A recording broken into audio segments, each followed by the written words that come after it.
Hello guys, welcome back to the channel Meenu 21। और guys ये देखिए इतना सारा कपड़ा, पूरे घर में का हालत देखिए। मेरी तबीयत ख़राब थी ना गाइस, इस बार तो ऐसा बुरा मैं मतलब तबीयत से पड़ी हूँ कि ऐसी तो तबीयत मेरी कभी ख़राब ही नहीं हुई थी। मतलब इतना ज़्यादा बीमार और मतलब इतना रेस्टलेस फील होना, कोई काम कर नहीं कर पाना, मतलब लग रहा था बस सोए रही। इतनी वीकनेस गाइस कि आप लोग सोच नहीं सकते। आज मैं थोड़ा सा मतलब अभी दवा खाई हूँ तो थोड़ा सा ठीक लग रहा था, तो मैं सोची चलो ये कपड़े समेट देते हैं। और पूरे वार्डरोब ना बिल्कुल अस्त व्यस्त से हुए थे, कोई कपड़े मिल नहीं रहे थे। तो मैं सोची कि सारे कपड़े ये वॉश होके आए थे तो सब ऐसे तखत पे फेंके हुए थे, कुछ बेड पे, कुछ शट्टी पे, मतलब चारों तरफ बस कपड़े ही कपड़े। देख के भी उलझन सी हो रही थी, लेकिन हिम्मत ही नहीं कर रही थी कि मैं उठ के कपड़ों को तह करूं या कुछ भी काम करूं। तो मैं सोची थोड़ा सा आज मतलब जब दवा खा लीजिए, थोड़ा फीवर उतर रहा है ना, तो थोड़ा सा ठीक लगा। तो मैं बोली चलो पहले ये काम कर लेते हैं। और जैसे आज सही रह रहा है, फिर कल अजीब सा होने लग रहा है, बिल्कुल उठ नहीं पा रहे हैं। तो मतलब वही तो गाइज, इस टाइम ना बहुत ज़्यादा ये सब चल रहा है। तो आप लोग जहाँ भी रहिए स्वस्थ रहिए और कब से कब बाहर निकलिए। और गाइस ठंडियों में तो कपड़े भी इतने सारे हो जाते हैं ना, हम लोग लेयरिंग भी बहुत सारी करते हैं। और ख़ास तौर पे जहाँ ज़्यादा ठंड पड़ती है, वैसे आजकल तो ठंड हर ही जगह पे पड़ रही है, लेकिन हमारे यहाँ जैसे थोड़ा नॉर्थ में पड़ने की वजह से उत्तराखंड में ना ज़्यादा ही ठंड पड़ती है, तो कई लेयर हम लोग पहनते हैं। वुलन सूट हो गया, फिर कुर्तियाँ हो गई, फिर जैकेट्स हो गए, टोपी, सॉक्स, नीचे पैरों में भी थर्मल तो पहनते ही हैं, उसके साथ ही कुछ तो बहुत सारे आइटम्स हो जाते हैं। जब वॉश होके कपड़े आते हैं ना, तो पूरा एक लॉट मैं अभी आप लोगों को दिखाई ही कितना ज़्यादा हो गया था। और गाइज़ इस साल तो न्यू ईयर पे शुरू होते ही मतलब इतना बीमार पड़ गए, इतना नहीं सोचे थे कि इतना लंबा ये जाएगा। शुरू मुझे थ्रोट इन्फेक्शन से हुआ, जैसे गले में खराश, जैसे टॉन्सिल्स बढ़ जाता है तो नहीं लगता है कुछ भी गटकने में, या वैसे थोड़ा सा अजीब सा लगता है, दुखता है गला। तो वो मैं सोची गार्गल करके गुनगुना पानी पी के, वैसे तो हम लोग ठंडियों में गुनगुना पानी ही यूज़ करते हैं, तो मैं सोची थोड़ा और ज़्यादा गर्म पानी पीऊँगी तो सही हो जाएगा। लेकिन फिर वो पूरी बॉडी में फ़ीवर आने लगा और बिल्कुल भी ना खाने का मन ही नहीं हो रहा है। खाने की मतलब स्मेल से भी ना वॉमिटिंग सा लग रहा है, कुछ भी नहीं लग रहा है कि कुछ भी खाएं। जैसे कोई भी चीज़ होती है, कभी कभी फीवर में भी मन करता है कि ये मन हो रहा है तो खा ले या मंगा ले, नहीं मेरा तो कुछ भी मन ही नहीं हो रहा है कि कुछ भी खाएं। और तो वही मैं सोची, और फिर कमरा भी फैला, घर भी फैला ना, तो अजीब सा और भी नेगेटिविटी लग रही है। तो मैं सोची चलो अभी थोड़ा बेटर फील हो रहा है तो ये सब कर देते हैं। वैसे तो बच्चों को भी मैं कुछ नहीं कर पा रही हूँ, बस खाना बना रही हूँ, बिस्तर पे सो जा रही हूँ किसी तरह से ना, बस गाइस अच्छे होने का, सही होने का इंतज़ार कर रही हूँ। और आज फिर मैं कल देखूँगी तो हॉस्पिटल जाऊँगी। मेरे हस्बैंड बोल रहे थे कि दिखा लो, तो वही सब बात मैं कर रही थी।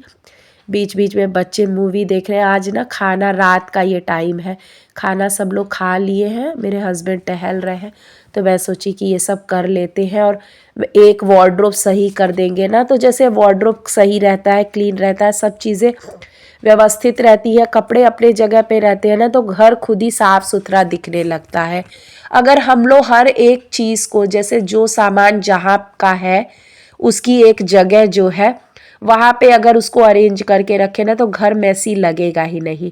और वार्डरोब में से मैं ये बास्केट निकाली, उसमें मेरी सारी कुर्तियाँ रहती हैं, तो वही सब हैपजर्ड हो गई है नहाने के लिए, बस मैं झट से निकालती हूँ। तो इधर उधर बिखर गई है, तो वही मैं अरेंज कर रही हूँ।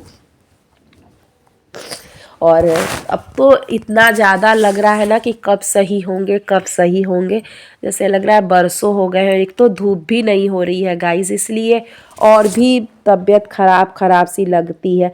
जैसे क्या होता है ना कि धूप में आप बैठ लीजिए तो तबीयत थोड़ी अच्छी लगने लगती है।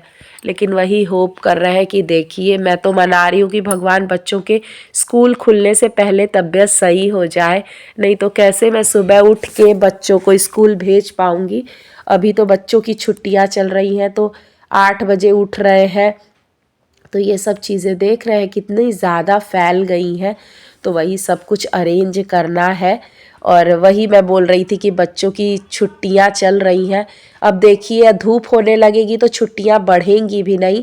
और कई ऐसे कपड़े होते हैं हम लोग खरीदने को खरीद तो लेते हैं, उस टाइम अच्छे लगते हैं लेकिन पहन नहीं पाते हैं। इसलिए गाइज ना सेल के चक्कर में, जैसे ईयर एंड के सेल में या फिर जब विंटर जब जाने लगता है और सेल लगती है, तो कई बार ब्रांडेड चीज़ें अच्छी रेट पे मिलती हैं और हम लोग बहुत सारा लॉट खरीद लेते हैं। मैं पहले ऐसा ही करती थी और इतने कपड़े हो गए हैं ना कि मतलब उसको एक भी बार अभी पहन नहीं पाए हैं ठंडियों में। और बस मतलब चारों तरफ कपड़े ही कपड़े दिखते हैं। अभी मेरे हस्बैंड बोल भी रहे थे कुछ लेना है तो चलो, मैं बोली अब मैं कुछ नहीं लूँगी, अभी बहुत कपड़े हो गए हैं। फिर भी ना करते भी गाइस 2-4 कपड़े तो आ ही जाते हैं। अभी मैं उस दिन लेके आई थी वुलेंस कुर्ती, लेके आई थी, पूरा सेट है, तो 1-2 कपड़े तो आ ही जाते हैं। लेकिन जो आते हैं तो वही खरीदिए जिनकी आपको नीड है, जो आप यूज़ कर सकते हैं। ऐसे बस अच्छा लग रहा है इसलिए ले आना कोई मेरे हिसाब से बहुत समझदारी नहीं है, क्योंकि फैशन तो हमेशा ही बदलता है और फिर जब वो फैशन चला जाता है ना तो उस चीज़ को पहनने का भी मन नहीं होता है।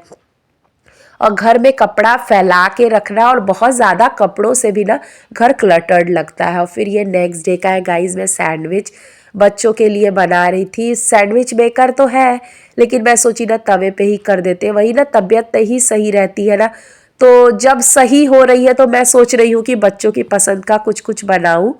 और यहाँ पे मैंने रात में ही फुला दिया था ये मूंग, मैं सोची थी ना कि सुबह मूंग दाल का चीला बनाऊंगी, तो मैं वही बच्चों के लिए बना रही हूँ। मेरे हस्बैंड को ऑफिस जाना था तो ये देखिए चीला, और मैंने टमाटर की चटनी बनाई है।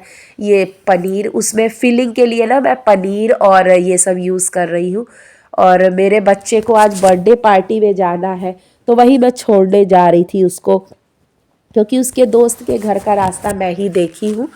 तो वही फिर मैं आई ना तो मुझे थोड़ा सा अजीब लग रहा था, तो मैं अपने हस्बैंड को बोली कि मेरा बीपी ज़रा चेक करिए कि कैसा कितना है, कहीं ज़्यादा बढ़ा तो नहीं है।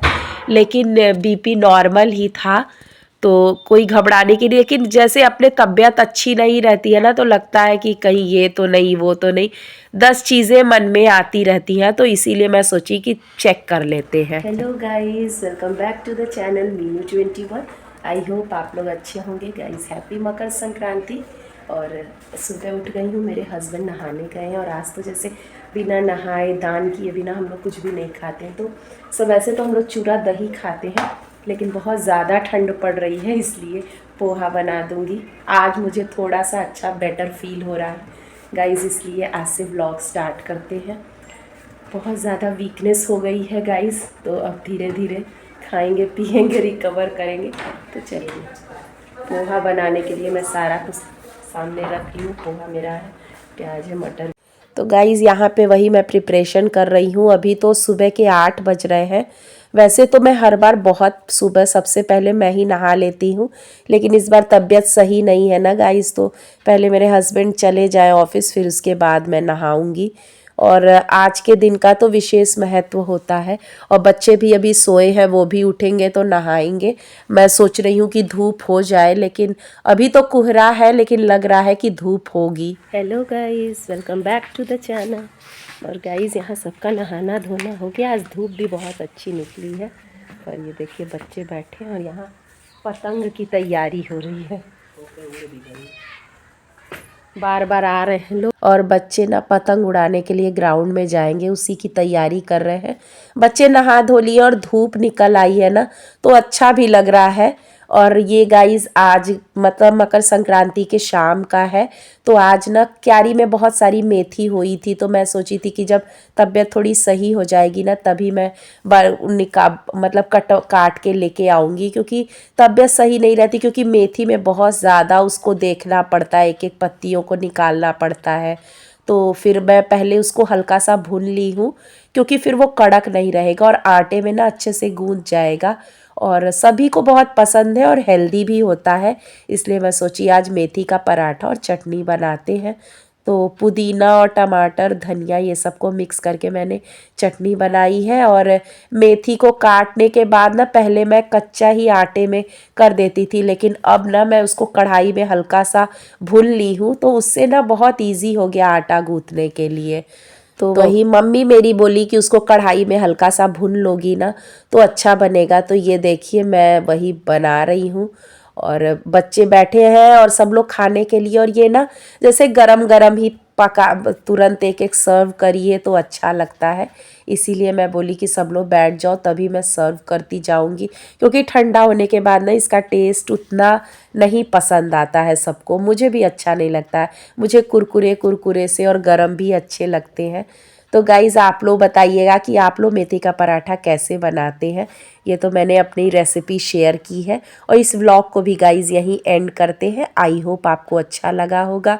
अगर वीडियो अच्छी लगी तो लाइक कर दीजिएगा और चैनल पे नए हैं तो सब्सक्राइब करना बिल्कुल मत भूलिएगा। मिलते हैं नेक्स्ट व्लॉग में। Thank you for watching, bye.